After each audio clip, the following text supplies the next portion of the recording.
মেয়েদের হাইমেন বা সতীচ্ছদ পর্দা নিয়ে একটা পোস্ট ফেসবুকে ছড়িয়ে পড়ছে, যেখানে বহুল প্রচলিত মেডিকেল টেক্সট বইয়ের রেফারেন্স দিয়ে বলা হচ্ছে যে 99% হাইমেন ছিঁড়ে যায় সহবাস করার কারণে, এবং পরামর্শ দেওয়া হচ্ছে যে বাসরাতে যদি দেখেন রক্তপাত হয়নি তবে বুঝে নেবেন সেই নারী পূর্বে সহবাস করেছে।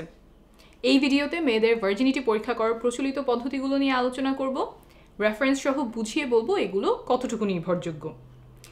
একজন মেয়ে ভার্জিন বা কুমারী কিনা সেইটা বোঝার জন্য চিকিৎসা বিজ্ঞানে বা সামাজিকভাবে 3টা পদ্ধতি প্রচলিত ছিল, এখনও কোথাও কোথাও আছে। সেই 3টা পদ্ধতি প্রথমে ছোট করে বুঝিয়ে বলি। 1 নম্বর পদ্ধতি হলো 2 ফিঙ্গার টেস্টিং।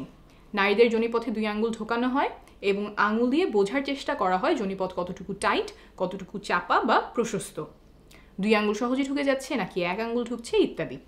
একজন নারী নিয়মিত সহবাস করেন কিনা তা এই পরীক্ষার মাধ্যমে ডাক্তাররা নির্ধারণ করার চেষ্টা করতেন। সাধারণত রেপ কেসে এই পরীক্ষাটা করা হতো, এখনও কিছু কিছু জায়গায় করা হয়। 2 নম্বর হলো হাইমেন ইন্সপেকশন।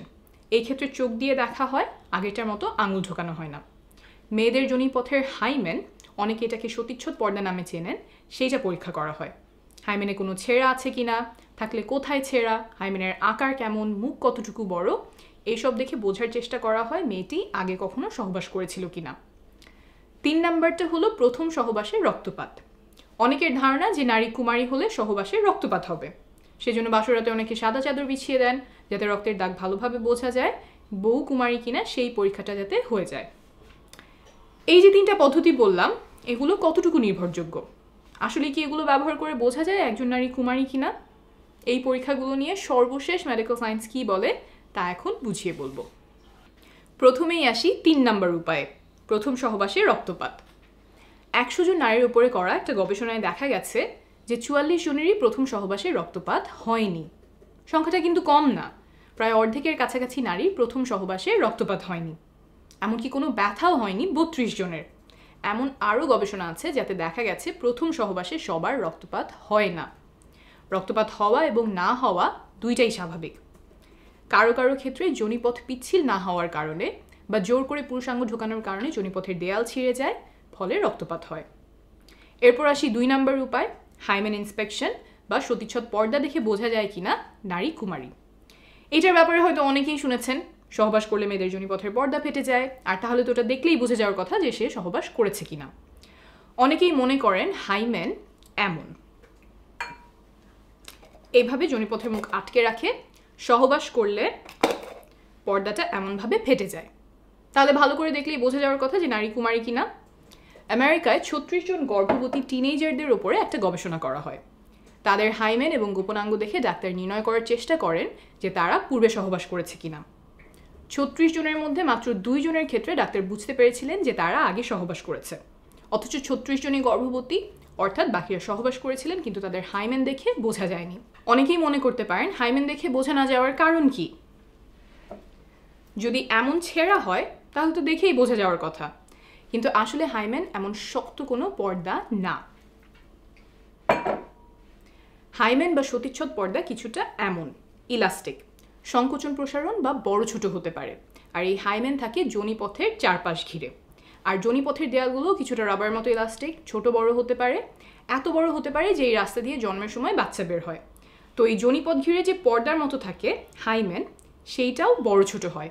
এই পর্দাটা অনেক রকম হতে পারে, এক একজনের এক এক দিকে খাঁজ থাকে, ভাঁজ থাকে, আর মেয়েদের জন্মের আগেই তার হাইমেনে ফুটো থাকে। বড় হলে সেই ফুটো দিয়ে মাসিকের সময় রক্ত বের হয়। এই ফুটোও অনেক ধরনের হতে পারে, বড় ছোট হতে পারে। ফুটোটা কত বড় হবে সেটা বয়স, ওজন, উচ্চতা সহ আরও অনেক কিছুর উপরেই নির্ভর করে। আবার সহবাস ছাড়াও অনেক কারণে হাইমেনে টান পড়তে পারে বা এক অংশ চিড়ে যেতে পারে, যেমন খেলাধুলা, আঘাত পাওয়া, তারপর মাসিকের সময় ট্যাম্পন ব্যবহার করা ইত্যাদি। এই সব কারণে হাইমেন দেখেই নিশ্চিতভাবে বলা সম্ভব না একজন নারী পূর্বে সহবাস করেছিলেন কিনা। এখানে বলে রাখা ভালো যে কারো কারো জন্মের সময় হাইমেনে ফুটো নাও থাকতে পারে। মেডিকেলের ভাষায় এটাকে আমরা বলি ইমপারফেক্ট হাইমেন, সেটা 1000-এ 1 বা তার চেয়েও কম হয়, তখন ছোট একটা সার্জারি করে হাইমেনে ফুটো করা হয়। এখন বলছি 1 নম্বর উপায় নিয়ে, 2 ফিঙ্গার টেস্ট। এই পরীক্ষাটা কোনো বৈজ্ঞানিক ভিত্তি ছাড়াই চিকিৎসা বিজ্ঞানে ঠাঁই পায়।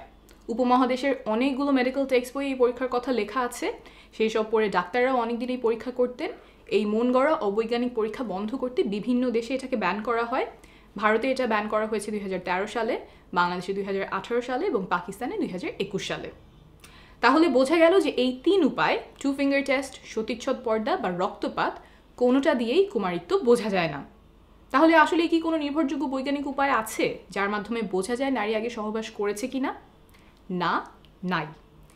তারপরেও দুর্ভাগ্যজনকভাবে কিছু মেডিকেলের বইতে এখনও এসব পদ্ধতি লেখা হয়, মেডিকেলের ছাত্রদেরকে শেখানো হয় রেপ কেসে নারীদের পরীক্ষার অংশ হিসেবে। যেমন প্রফেসর রেড্ডির লেখা ফরেন্সিক মেডিসিনের বই, যেখান থেকে উদ্ধৃতি দিয়ে ভাইরাল ফেসবুক পোস্টে কুমারিত্ব নিয়ে অবৈজ্ঞানিক দাবি করা হয়েছে।